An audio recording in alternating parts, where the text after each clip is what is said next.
Means the paper, steady. We'll go ahead and get started. First question, Leonardo Torres.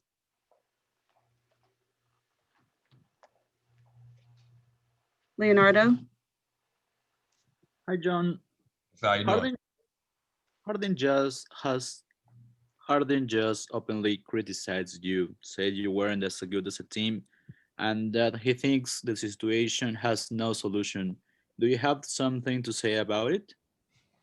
No comment. Mark Berman. John, can you take us through what you've been through in terms of dealing with the migraine and just trying to get back out there and playing? Well, yeah, I've been dealing with it for years. It ain't nothing new. You just take a day off and try to get some sleep and take some medicine that the doctors give me and stay hydrated as much as possible. So I came in today, was fine. Then that was not a problem. The reason why the game was bad as it was, but I was fine coming into the game today. John, are you surprised that y'all didn't make a run to try to really make it a game? To be honest, man, you know what I mean? With a team like that, that's a championship team. You know what I mean? Just in our reality, when they score, do anything, they all stand up there cheering for each other. You know what I mean? So that's what those great teams do. We're one of those teams that's still trying to find chemistry, trying to find what we are, what our identity are. So when you deal with that as an aspect, we don't even stand up sometimes when guys score or do the little things. And when that happens, it trickles down from 1 to 15 to kind of can hurt a team. And when we play the good teams like the Lakers or those teams that's a playoff teams, we tend to struggle when we play the way we play at times. But when we play teams that's not as good and those bad teams where I've been on the bad teams before, you kind of can get away with anything. Jonathan Fagan. John, James said he didn't think the chemistry and talent-wise, it was clear he didn't think it can be fixed. Do you think it can be fixed? And can it be fixed if he doesn't think it can be? He's tied into his own opinion. I mean, I can't control what he thinks about the team or what we feel like we are. I know how much hard work these guys have put into this training camp and going through preseason to work hard to try to get better every day. I know how much work I have put into it the last 2 years to get back and compete at a high level. And all I can control is what I think I can do as a leader and as a basketball player, and that's go out there and give 110% effort and try to win basketball games. And the way we starting off, this is not the way we wanted to go. And I feel like we kind of got set back by when we had a lot of guys like me, DeMarcus, Eric Gordon, Mason had to miss the first 2 games of the season. So that's a difficult thing we had to deal with. But I mean, we all knew coming into this with the COVID-19 going on, there's going to be certain protocols and healthy protocols and guys testing positive where you're going to have to rotate your starting lineup or your rotation at times. And we kind of fell back a little bit. Thank you.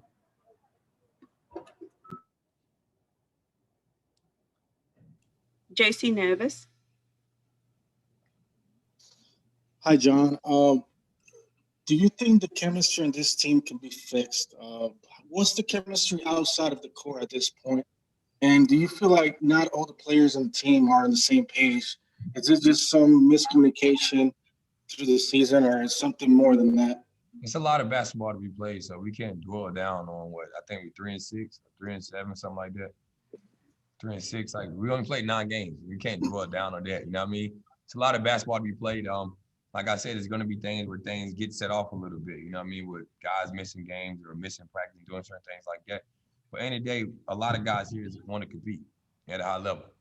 And like I told everybody tonight, and I told the guys before, when the 1 through 15 guys all on the same page and they commit, they know their role, they know what they want to do, they know what they want to get out of this, that's the win, you all will be fine. But when you have certain guys in the mix that don't want to buy in all as one, it's going to be hard to do anything special, do anything good as a basketball team. I've been on those teams in my 11 years been in the league. I've been on a team like that my first 5 years where it was all about me, not about the team. And that hurts.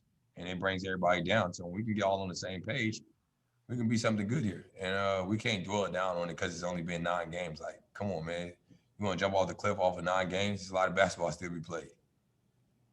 Adam Spollen. John, do you feel like James has given this group a chance? He's going out there competing. That's one thing I can say. He go out there and play. He's playing. He's coming to practice every day. He's showing up as a professional. Since the day he's got here, since he has committed himself to be here. So that's all I can dwell on. Outside of that, you have to ask James that question. But when he's with us, I feel like he's doing what he want to do and what he has to do to try to help us win. We'll take 2 more. Michael Shapiro. John, what do you think are the biggest shortcomings with this team right now? And, have you seen any signs of optimism through these first 9 games? Well, the most important thing is playing winning basketball and committing on the defensive end. That's the biggest problem with anything. Like, it's a lot of talent on this team. You can score the basketball. It's about, can you defend? Like, look at that. Like, we look like an AU team today. They just one person from Maryland, one person from North Carolina, one person from South Carolina, one person from LA, and we just meet up every weekend and just go play basketball. That's what we look like in a couple of games this season, just to be honest. And you're never going to win like that. And last question, Alec Pambajani. John, like you mentioned, it's only been 9 games. There's a lot of basketball to be played, but for right now, how do you assess the partnership between you and James on the court, being able to play off of each other? I think it's been a little rocky. Can't lie about that. I mean, I don't think it's been the best it could be, to be honest. That's all I really can say. Thank you, John. Thank you, everyone. That concludes tonight's availabilities. Thank you.